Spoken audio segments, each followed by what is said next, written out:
Walang masyadong do. Ano yung sinalihan natin? But as we say, God owned us here.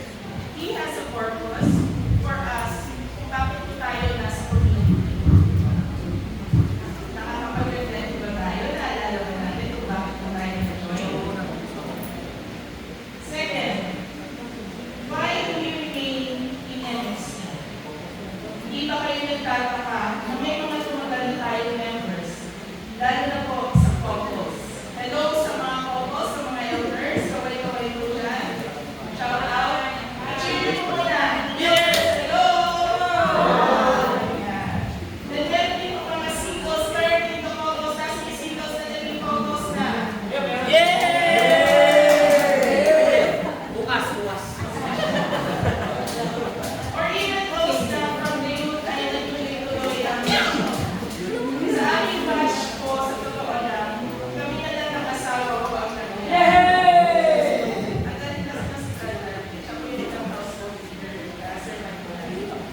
And God continuously gave us a reason to stay. Yung ngalan po grabe ko yung pagkakita sa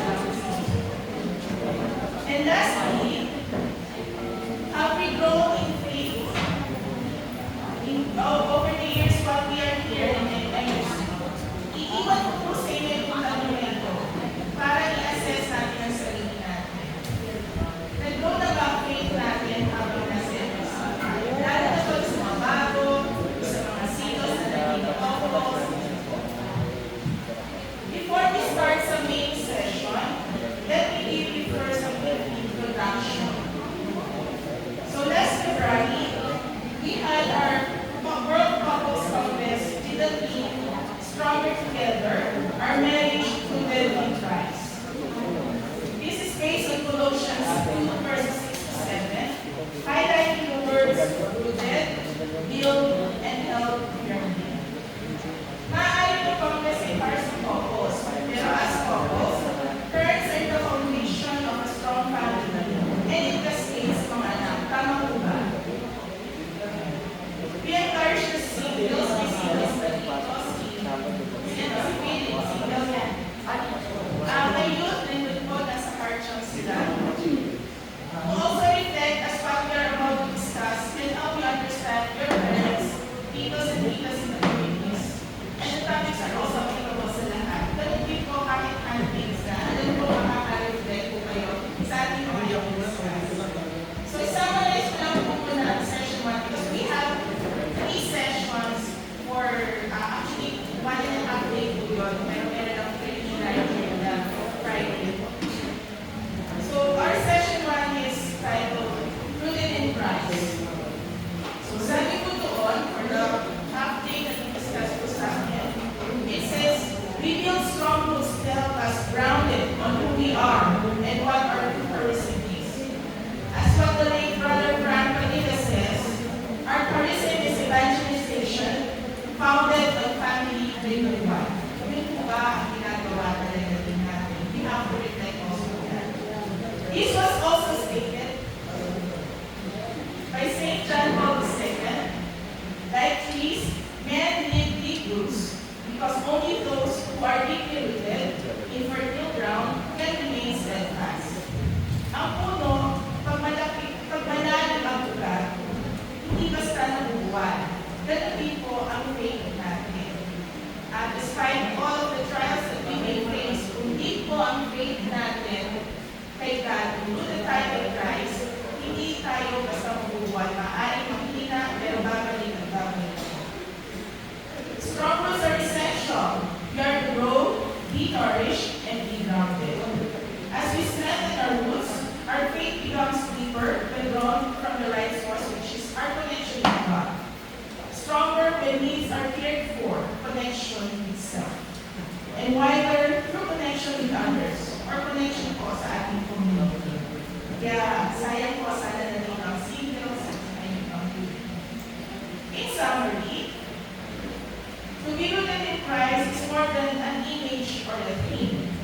It is a daily commitment to grow, to be sustained, and to stand firmly in Him so our roots can grow deeper, stronger, and wider. As we deepen our relationship with God, care for our inner life, and stay connected with others, our roots become steady and unshakable. Sana po ay may natutunan natin po sa ating mga puso at investigating natin sa ating ibang mga brothers and sisters na maaaring wala po dito. And now, to discuss session 2, let us welcome our speakers for this morning, Brother Mario and Sis Melanie Kalihan. Thank you very much, sister. Good morning, everyone. We are going to share with you this morning is what we get from the World Couples Congress that we attended last February 13 to 15, 2026. So our topic for today's session is titled Giving the Call. It is not thinking about the call, it is more than that. It's not talking about the call, it is more than that. It's not doing about the call. It is closer, but still, it is more than that. It is living the call, wherein our relationship with Christ should be visible in our relationship with others. So what we are going to tackle this morning is from Colossians chapter 2, verse 6. Let us read this all together, please. You must live your whole life according to the Christ you have received, Jesus the Lord. And it is a further collaboration of our theme for 2026, which is Stronger Together. In session 1, being rooted in Christ was discussed. Now, we focus on living the call. Sa session po na ito ay sasamahan tayo ng tatlong couples natin upang maipakita nila at mabigyan ng mas malalim na kahulugan ang topic natin ngayon. They have different stories, different personalities, but with one message. Let us welcome our talents from the MFC Academy. Sila po ay walang iba, kundi sila Brad Brian and Sis Leslie, Brad Deo and Sis Sharon, Brad Arnold and Sis Claire. Halina't atin pong panoorin at pakinggan ang pagbibigay buhay nila sa mga mensaheng nais darating ng Panginoon ngayong umaga. Pasok! Masarap magkaroon ng sariling pamilya, pero ang hirap din pala. Wala pa nga kaming anak, pero ang dami ko ng bagay na hindi ko gawa. Dati, sobrang busy ko sa trabaho, sa negosyo. Ngayon, busy naman sa mga gawaing bahay. Mahal ko ang asawa ko, pero napapagod din ako. Kailangan ko yung asawa, pero hindi ko maiwasan ng takot. Pero hindi ko naman pinapawasan ng aking asawa. Gagawin ko lahat para sa kanya. Kung kailangan ko hindi tayo, para sa pangarap namin, kakayanin.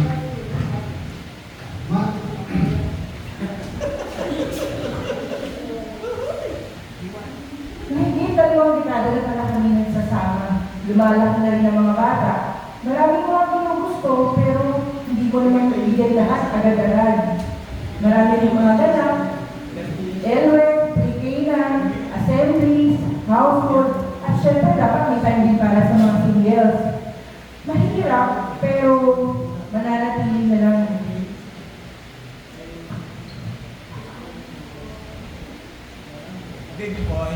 Kailangan ayusin ang trabaho. Kailangan dagdagan. Ano kaya makapagharap kami ng load sa City College at saka sa St. Anthony? Teka. Pero kailangan talaga madagdagan para hindi mo kukulang. Siguro, kailangan panindigan ko ito ng todo. Hindi wala namang magagawa. Tuloy-tuloy lang ang buhay. Ganito pala talaga pagka malaki na ang mga anak at nag-aaral sa malayong lugar. Ang tahimik ng bahay. Kami na lang mag-asawa at ang gusto namin mag-isama. Nakakapagbago. Ganito talaga ang buhay. Ang daming ganap. Ang daming gusto. Kaya ko yan, schedule ko.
Mag-relate po ba tayo sa kanila?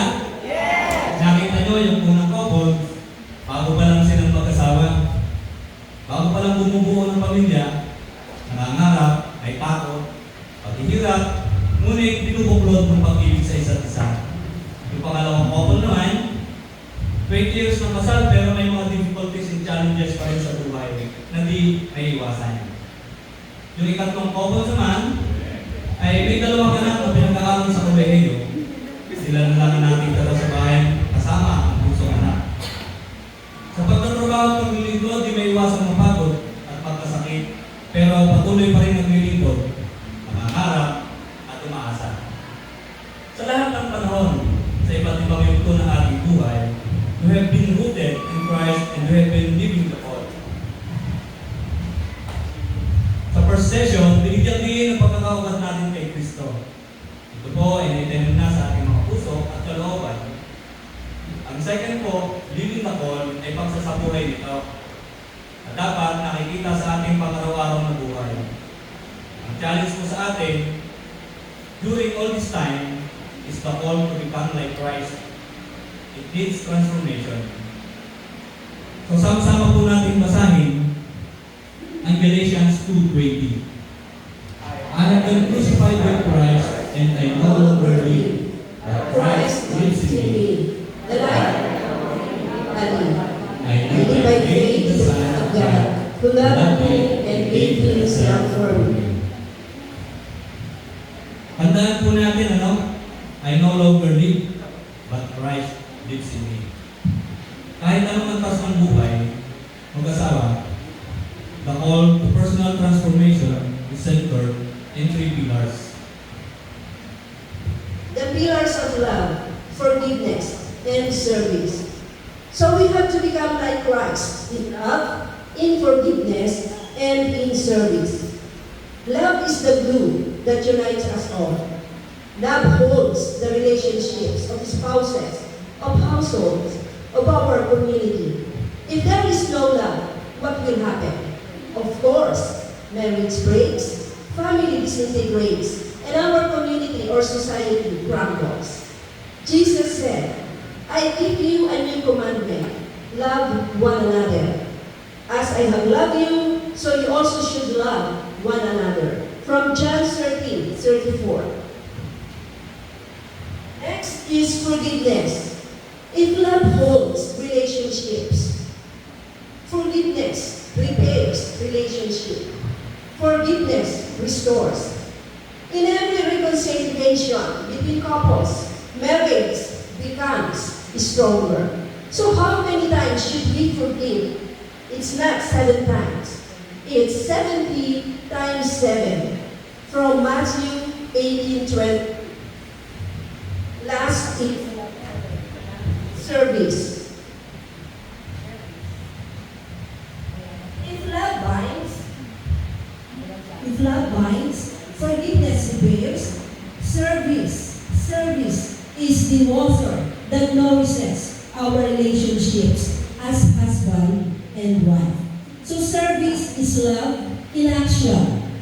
Let us serve with humility and pure intention. So lagi po natin tandaan na kapag tayo ay nagbigay ng service, gawin po natin ito ng may kababaang loob at may malinis na intensyon.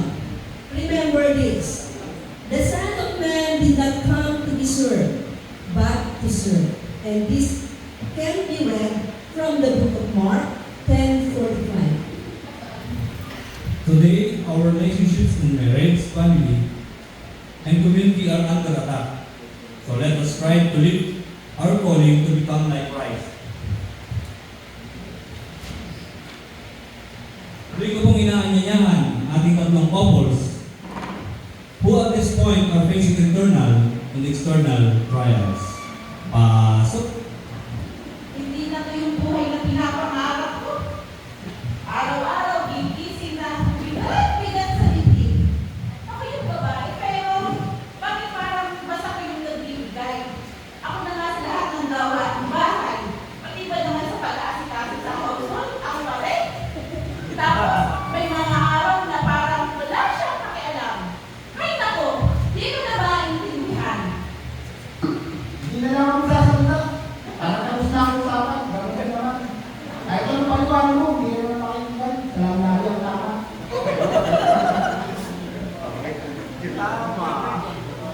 Kailangan pa naman siguro ang makakot. Dahil para sa kanya, wala.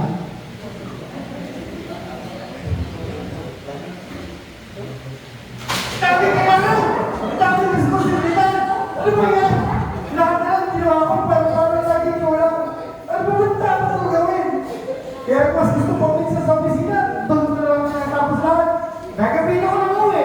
Kasalanan ko ba yun? Kasi sana ako walang activity eh. Bahala na. Hindi ko alam. Hanggang kailan kaya ako mag-tipis? Kailan kaya matatapos ang mga problema na to? Enrollment, malaking gastusan. Nakalimutan na naman niyang iwan ang pambayad ng kuryente at tubig. Due date na bukas. Paano ba naman kasi? Gabi-gabi na tayo lagi kong uuwi. Pagod! Nauubos na rin ako. Ayoko na. Hanggang dito na lang yata talaga kami. Pakala na.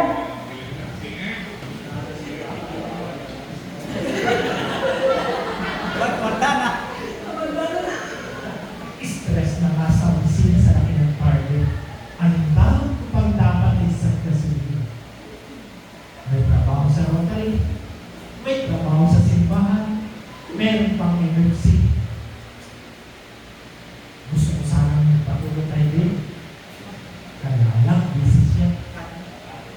Saan? BTS, Netflix, sabi, drama pa. Pagod na nga ako sa office. Pagod pa ako sa trabaho sa bahay. Tapos, tatagay na nga lang kami. Di ba ako pinapansin? Lagi na lang natin sa garden. Puro na lang bonsai, bonsai, bonsai.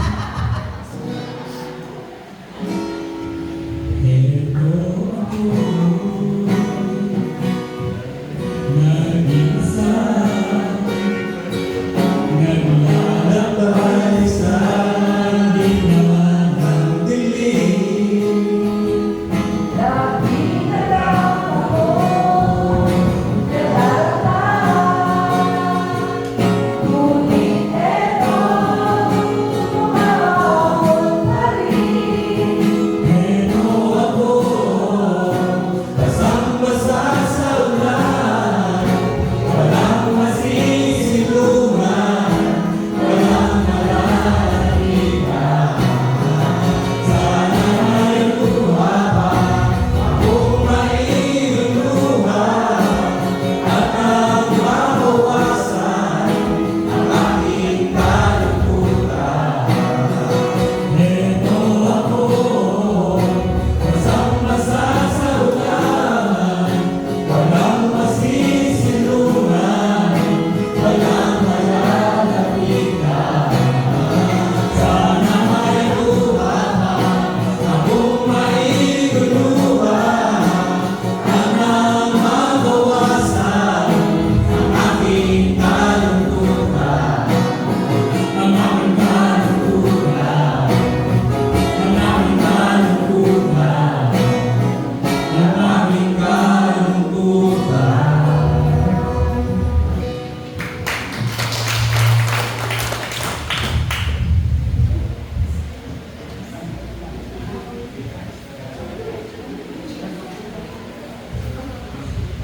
Sa buhay po natin, kahit anong edad lang may pressure, may stress, may mga suliranin, may kakakibat na problema. Kaya hindi naiiwasang mabasa sa ulan.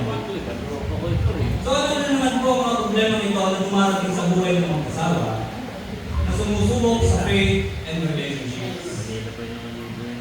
Isa-isa po natin ang trials of God. Ang una po dyan, unang S ay yung storm. Ang ikalawa ay seasons of dryness and drought. Ikatlo ay yung struggles with internal decay. At ang ikaapat, yung suppression. Sa unang S, the storm, the hardships and conflicts we encounter that challenges our stability. May dalawang factors po ito, external at internal factors. Ang halimbawa ng external factors ay yung financial crisis, marital fighting, and illnesses. Halimbawa po, sasabihin ng lalaki, bakit may pinahirap ang 5,000 pisong pambayad natin sa kuryente?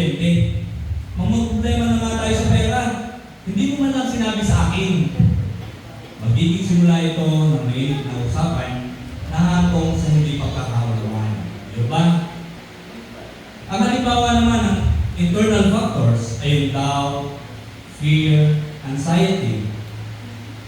These factors are considered explosive marital conflicts. Nangyayari ito kadalasan due to misunderstanding and lack of communication. Ang ikalawang test naman po ay yung seasons of drought. This represents quiet suffering. Halimbawa po, emotional dryness, na kung saan ang communication ay nagiging mahina. Ang love and efforts ng isa't isa ay hindi nabibigyan pansin o halaga. Isang halimbawa din ay spiritual dryness. When prayers feel unanswered and effort seems unfruitful, this leads to discouragement, frustrations, and emptiness. Nangyayari po ito dahil sa kakulangan sa komunikasyon, kabalang sa maraming bagay. Halimbawa, kahit kumakain sa tabi, nag-FB, nag-scroll ng cellphone, sabi nga, it is you are near yet so far. Malapit, pero parang ang layo-layo, pinag-abot na tayo ng cellphone sa kawalan ng komunikasyon. At kung mag-uusap man ng mag-asawa, ang conversation nila is functional. Tulad po nito, tanging tanong, kailan ang household, magkano ang water bill or electric bill. At dahil po dyan, this breaks marriage slowly. The third S is struggles with internal decay. Even if the leaves look great, the tree has a hollow bone. So kung titingnan po natin, masikat wide ang mga dahon ng mga puno. Ngunit may mga butas ang puno. This symbolize or represent the hidden wounds. What are those hidden wounds? The secret sin, resentment, anger, and bitterness. So ang hindi na rin-resolve at na-address na conflicts will lead to broken marriages or broken relationships. Halimbawa, pag tinanong, kumusta ka na? This spouse would answer, okay lang, but in fact, he or she is not okay. Kasi may ginagawa siyang mabigat sa kanyang ignorance, which he or she cannot push, cannot tell to his or her spouse. Okay? Another is bitterness. Halimbawa, may problema sa pakikisama sa in-laws. Kapag dinaagapan at hinayaan sa mahabang panahon, this will lead to marriage breakup also. The last is suppression. There we can see the large trees blocking the light, causing the smaller trees to wither.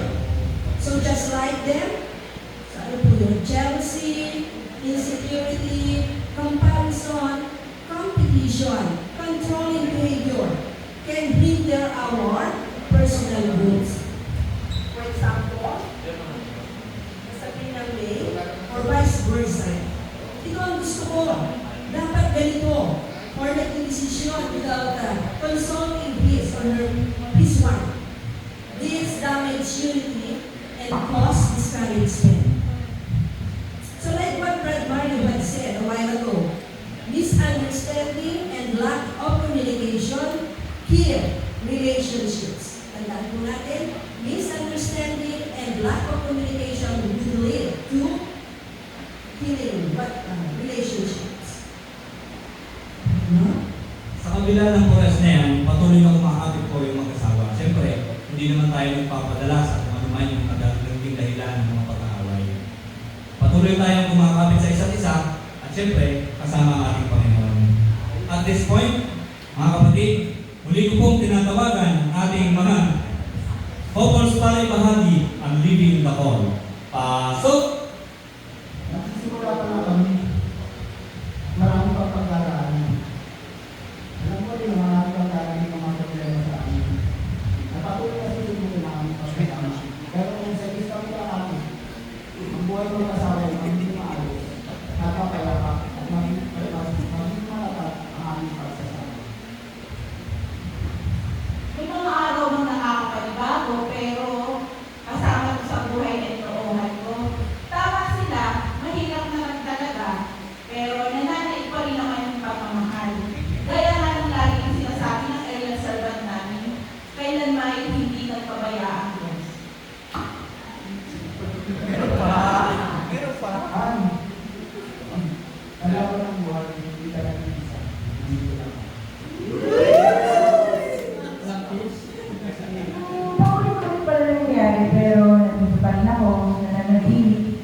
magpapatuloy para sa pamilya ko, para sa mga anak ko, at para rin sa asawa ko. Nasa gitna pa lang kami ng laban, kaya pa. Naniniwala ako na Manila ang magandang bukas ng Diyos para sa pamilya ko.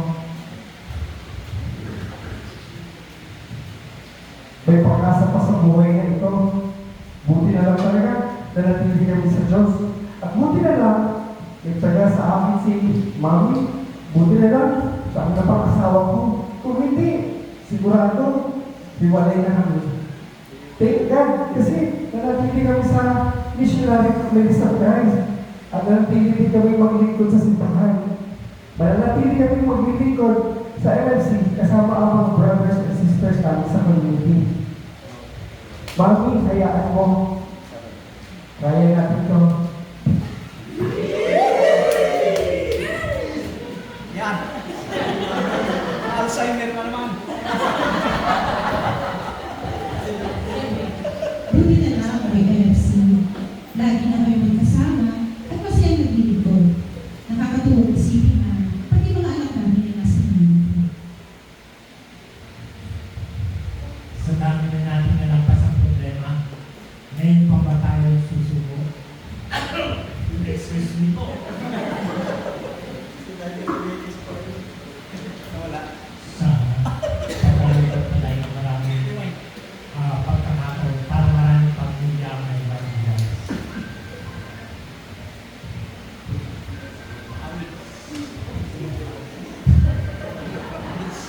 Magkasama tayo hanggang dulo. Magdiling ko kay Kristo.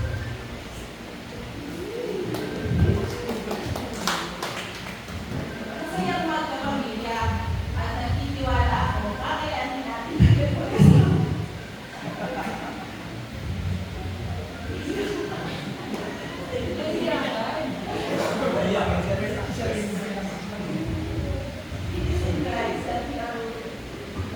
Maraming mga kasama ko dito.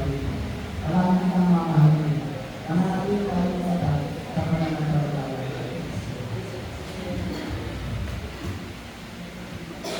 Oo, mahigit na 2 dekada na kami nagsasama at masasabi ko, mas nagiging matatag, pinagtibay ng pag-unawa, pagpapatawad, at pagmamahal sa isa't isa. Marami pang struggles. Marami pang pumapagdaan ng mga trials. Pero kakayanin namin ito. Tinatapos na kami kay Kristo.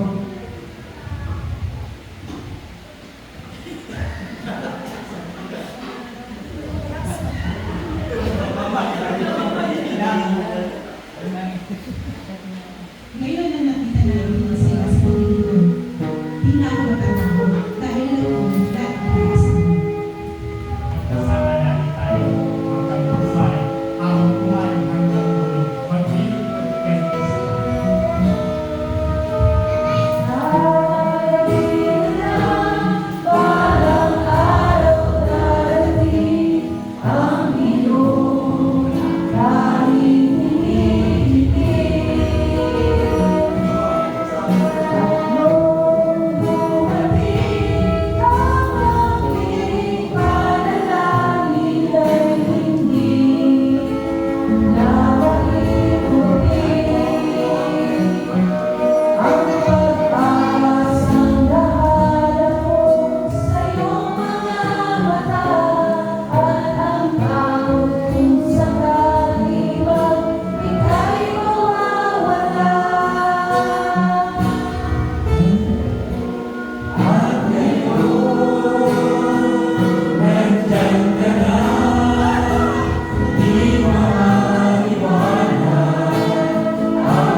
Iba't ibang uri ng mag-asawa, iba't iba rin ang suliranin.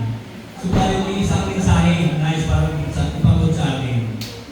A message of hope, a message of unity, a message of strength, and a message of one rooted in Christ. There remains stronger together. Ganyan ang pagmamahal ng kauban kay Kristo.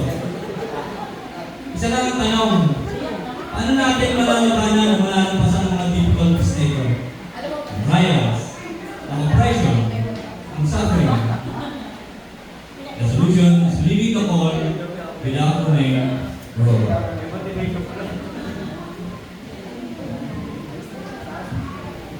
Grow. G stands for ground our relationships with Christ. R, remain faithful. O, open your heart to healing and confession. W, willingly build up others. So G, ground our relationships in Christ. We all know that it's only Christ who can come this forth. So let us all be rooted in the Word of God. And this can be found in the books of James chapter 1, 2 to 4, Psalm 118, 24, and Romans chapter 5, verses 3 to 5. Remain faithful against drought. Let us remain faithful in small, steady acts of faith. Hold on, trust in the Lord, for He is greater than anything else or than anything in the world. This can be read from Psalm 91, 1 to 2, Jeremiah 17, 7 to 8. O, open your heart to healing and confession. Have a heart-to-heart dialogue when problems. Okay, sa inyo po. Have a good confession. Face your sins, your anger, your resentment, your bitterness with courage and honesty. Believe in healing and ask for healing. And this can be found in the books of Jeremiah 17:14 and Isaiah 53:5. W, willingly build up others. Adhere and never compete with your spouse. Instead, encourage each other's God-given gifts and calling. Be subordinate with one another. Brothers and sisters, reject jealousy, envy, and controlling behavior. Let us celebrate others' victories and be grateful for your own blessings. Help others, including our members in the community. Help others to flourish. At this point, let us call on our sharers, Brad Joel and Sis Mike, Brad Igor and Sis Thailand, and Brad Epoy.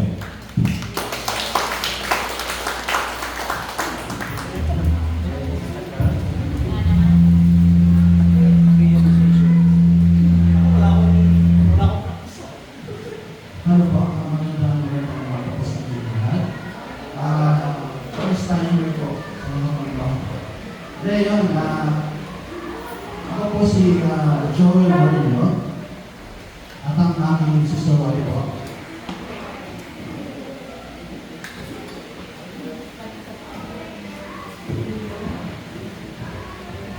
Hello. Good morning po sa lahat. Ang aming sister wife, si Ako po si Sister Mo. and pasensya na po si first timer. Ikaw muna po kabahagi po sa aming experience po sa PBCC. Hi, good morning po. So, ang aking experience po doon sa WCC, kakaiba yung aking feeling kasi since kasi na first time po natin sa ganyan, yung place na kasi parang conducive sa ganong event kasi basta ang galing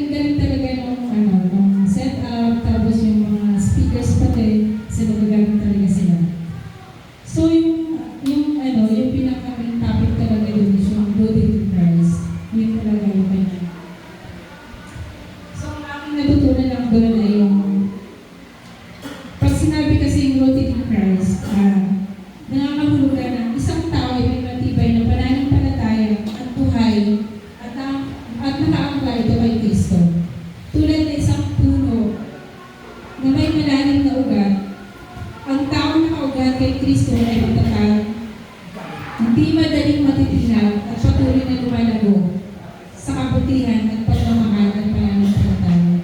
Kumbaga, tayong mga member ng MFC, siguro ay pag nilaya natin sa ating sarili kung paano natin may apply din sa ating buhay araw-araw. Yun lang po. Sabi ko, habang si ako ba? Kasama ko sasabihin. Ayun, dahil actually matagal na kami, no? Kasi first time ko sumama sa event outside ayun, yung time na umuo ako sumama, talagang nipiso yata wala ako eh. So, sinabi na sa akin na sumama kayo. Yung sabi na ako wala sa sarili na ano. Okay, sige. Pero, hindi ko alam kung saan ako kukuha na. Kasi, naniniwala ako na gano'n ko ba. So, hindi ako kukuha kung kailan kung meron ko. Basta, hindi kayo. That time, 2 weeks lang ang may pagmamahal kasi sa akin, ako sa amin, hindi ko lang isa. Tatlo kami. So, yun, tapos pinasok ako yung mga pusa, ilang naman. Pero the time na ilang araw na lang, actually, sinabi kay Brian, Brad, hindi mo ako na doon sa pag-ibig para makasama. Kasi iba-is ko talaga. So, akalain mo yung 2 days, ilang araw na lang, ako nagulong. Sabi ko ba ito? Wala sa kasama kaya sabi. 2 days before, hindi na kami pera. So, meron pala mga babayaran pa sa amin, sa akin ng pisina, na lumabas. So, nakapagbayad ko. Kaya, yung experience sa mga work ay, mga kasama ko, gusto ko naman. So, walang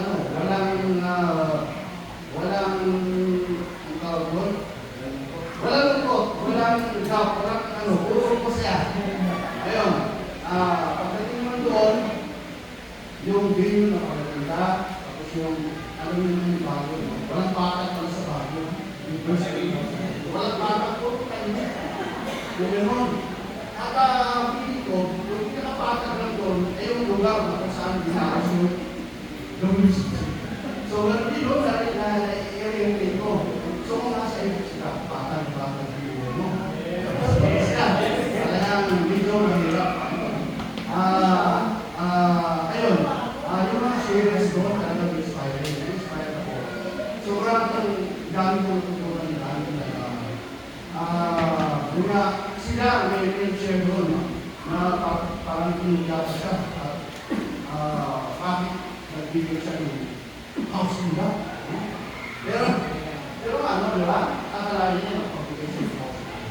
Pero, natin sila na wala. Kaya, dapat talaga, then, meron naman siyempre doon na simula magandang nila, tapos umihirap, nanghihirap. Pero, ang resulting, nanatili sila at hanggang ngayon yung condition. Nawala mo, sabihan nila yung naman na happy sila.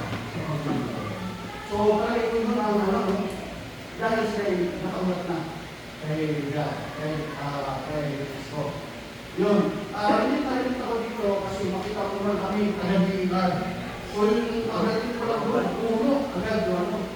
So parang alam ko na kung bakit ang isang puno ay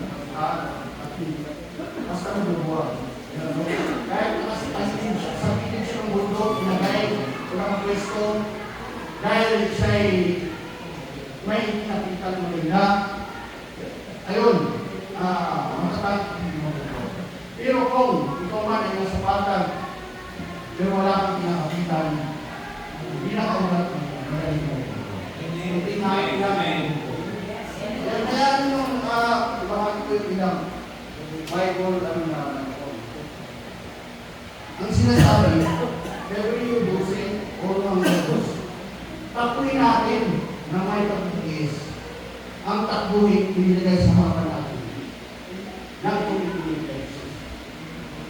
Ito hindi kaya tayong i-box ng ako patuloy na tumigil sa Diyos bilang Then, isa pa, 1:14, huwag mabulukin ang iyong puso. Sumampalataya kayo sa Diyos. Paalala na kahit ang hirap, manatili dahil namuling kayo sa pagkakas. Ang sinasabi, Matthew 24:15. Ngunit ang magtitiis sa wakas ay siyang Lord. Amen? Ano po, paalala ng pananampalataya ay hindi dapat sila, kundi dapat panindigan.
Paglabas ng kaibigan ko, sinundan ko.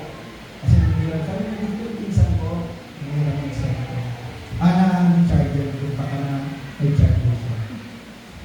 Mabait pala itong pinsan niya. Lala. Hanggang para lang bitin yung aking panliligaw. No?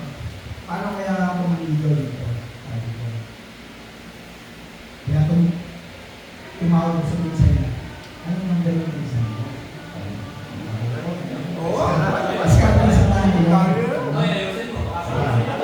Tapos, nung tinawagan ko, yun ang ginagawa. Siyempre, nasa intelligence ako. Anong ginagawa niya? Pag weekend, sabi niya, nagsisimba. Yun, sisimba. Ito, hanggang, pwede ba mag-invite kita magsimba? Pero hindi po ako nagsisimba. Kaya, sige, simba tayo. Tuwa ako para makaksimba kami. Ang gulat ko, pag nagsisimba para sila, sa buong barangay, sa buong muntikam, kita ko yung tatay, nanay, mga kapatid, mga pamangkin. Doon ako sa dulo. Para ko ano basta ang sisiyo. No? Alam ko, mag-isa lang kami lang dalawa. Dami pala isang muntikam kami. Yun po yung una namin pagkakilala. Nasa isa, saya-saya no, ng pagsasama. Hanggang nung mag-asawa na kami. Doon pala papasok nung tunay na pananampalataya natin. Nababaguhin tayo ng Diyos sa hindi natin akalain o in-expect na pagkakataon ng buhay natin.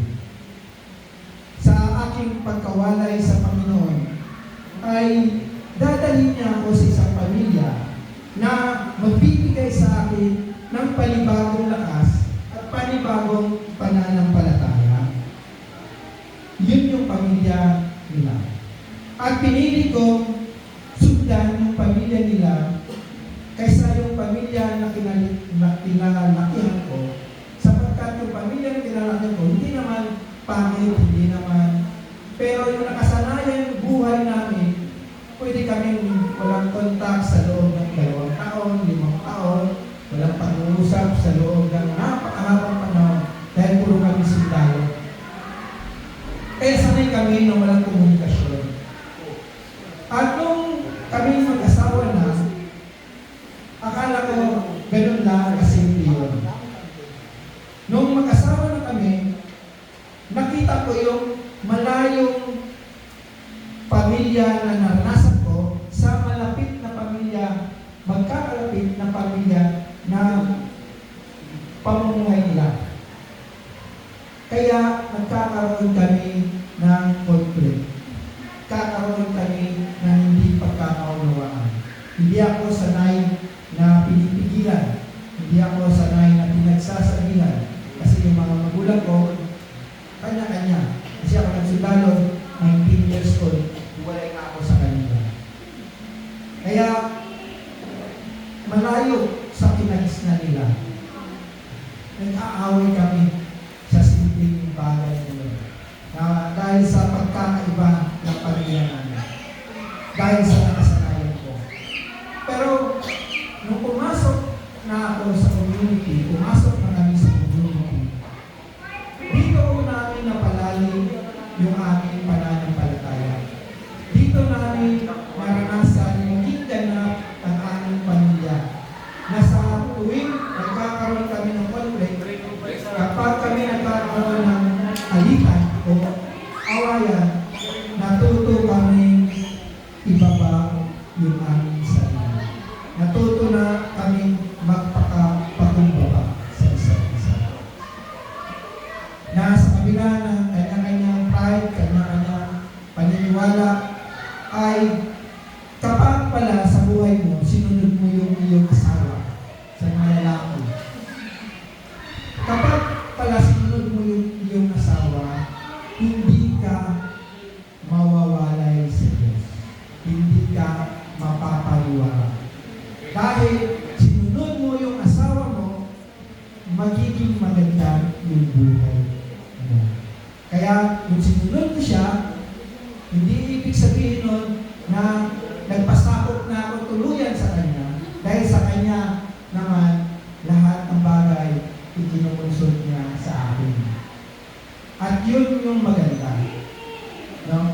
Dahil sa community ito, nananatili kami matatag, matibay, anuman, yung dagok, pagsubok na dumadating sa buhay namin, tunay na kami ay nakaugat na kay Kristo.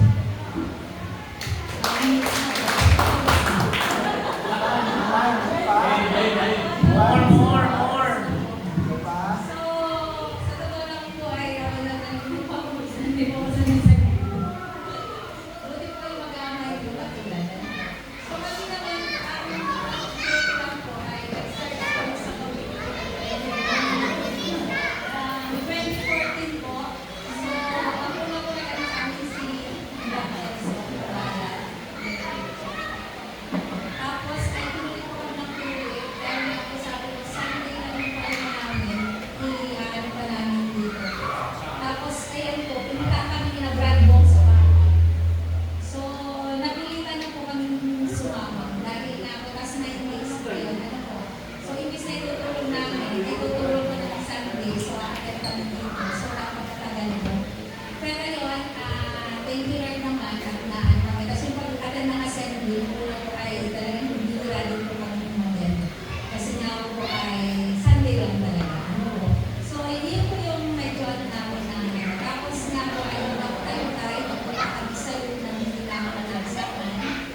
sabi ni Sister, kung if your time, right now po, start saving something.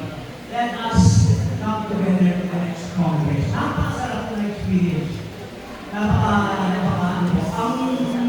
sabi po, nakikinig ko bilang English natin ng Mateo. Yung po yung logo, nakita niyo yung logo kanina, yung logo. Yung po yung, ang bibigyan ko po doon, yung may track, sabi po, yan. Tapos ito po yung bibigyan ng mga dahon. But, alam niyo po, in reality, bilang mga pastors po, yung dahon niya po is 5 times mas malawak po yung ugat. Mas malawak po yung ugat ng puno kaysa sa kanya sa mga dahon natin masama. Anong ibig ko sabihin nun? We are rooted in Christ. Napakalalim po ng ating dapat gawin na nananampalataya at pamilya sa Panginoon. Dapat po matibay na matibay tayo kung ating po pag-aaralan ng lubos, yung natatayon ng mga ugat ng puno.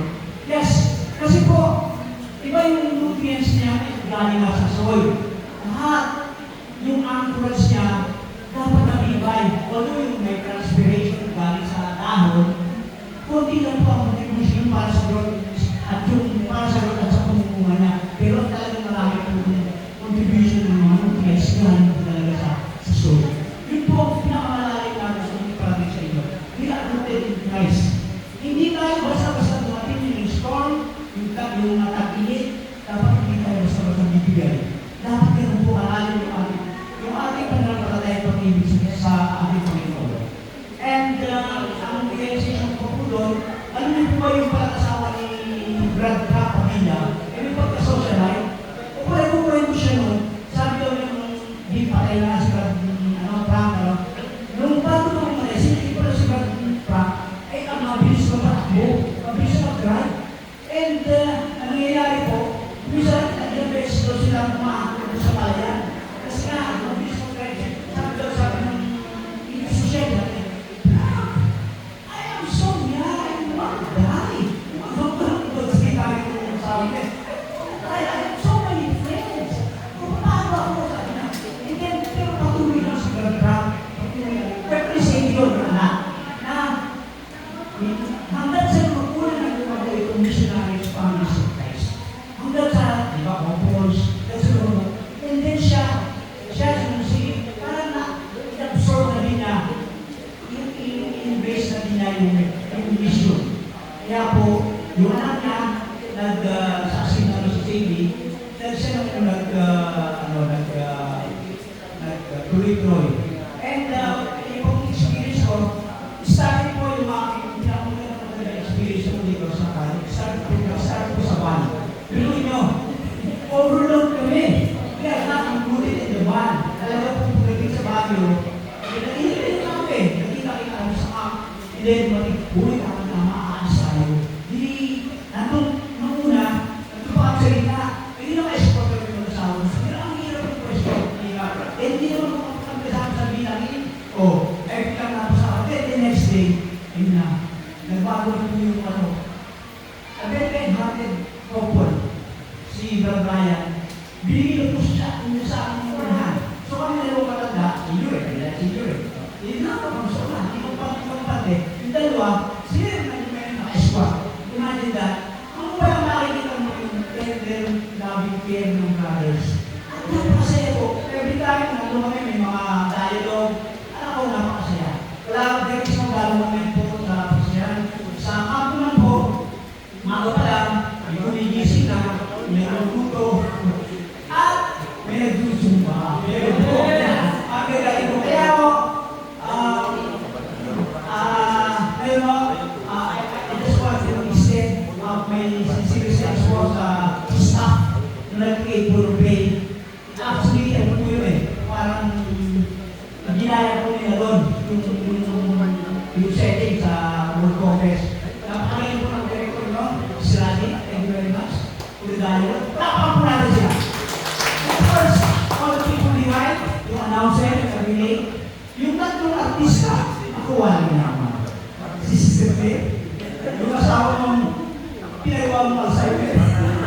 At yung tanong, alam nyo, talagang sana much of this time sana, mas maraming support sa natin. Pero this is for all kahit po sa mga bata, kasi eventually, yan yung nilalagay sa kanilin. Ganun talaga yung ating parang talaga yung ating buhay.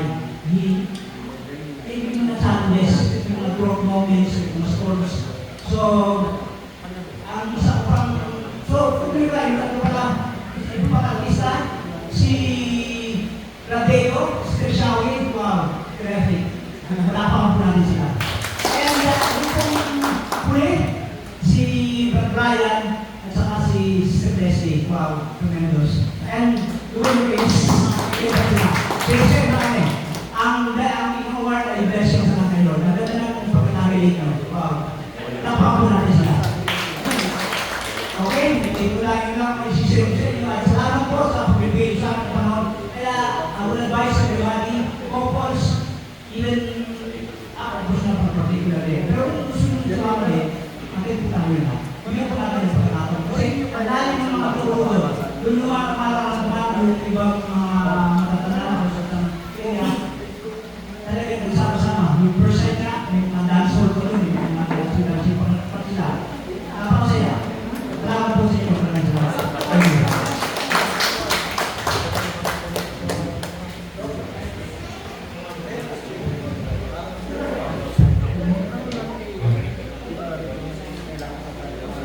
So yun, maraming salamat po sa ating mga sharers. Alam niyo po, trivia, first time yung doktora. Kaya natutuwa po kami. Yan ang gagawa ng community. Ganyan po yung gagawa ng community. Kahit hindi mo kaya magsalita, magsasalita ka. Kahit hindi mo kaya umarte, aarte ka. Ganyan ang grabe yun. So,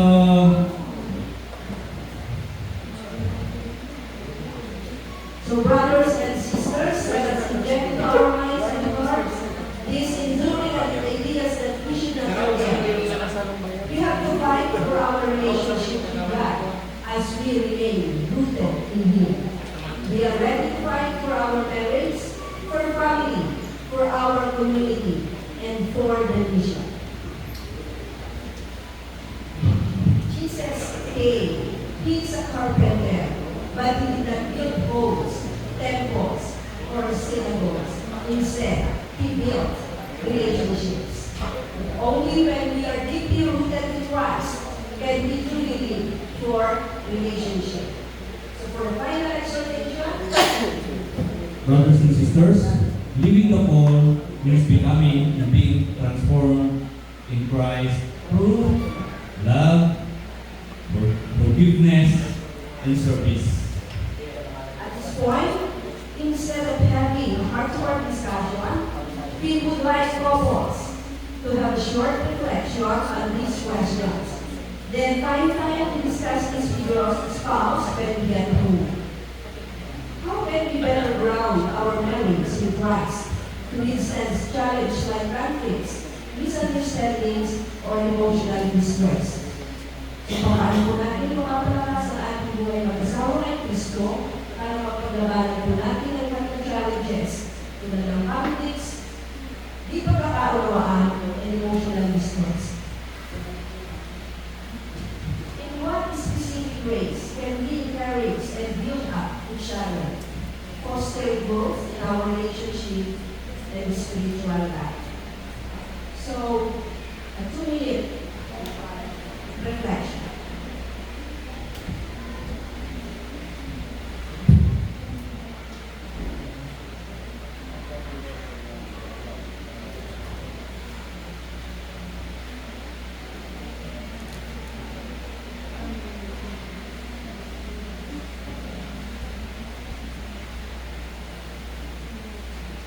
Now let us end today's session with a prayer for the family.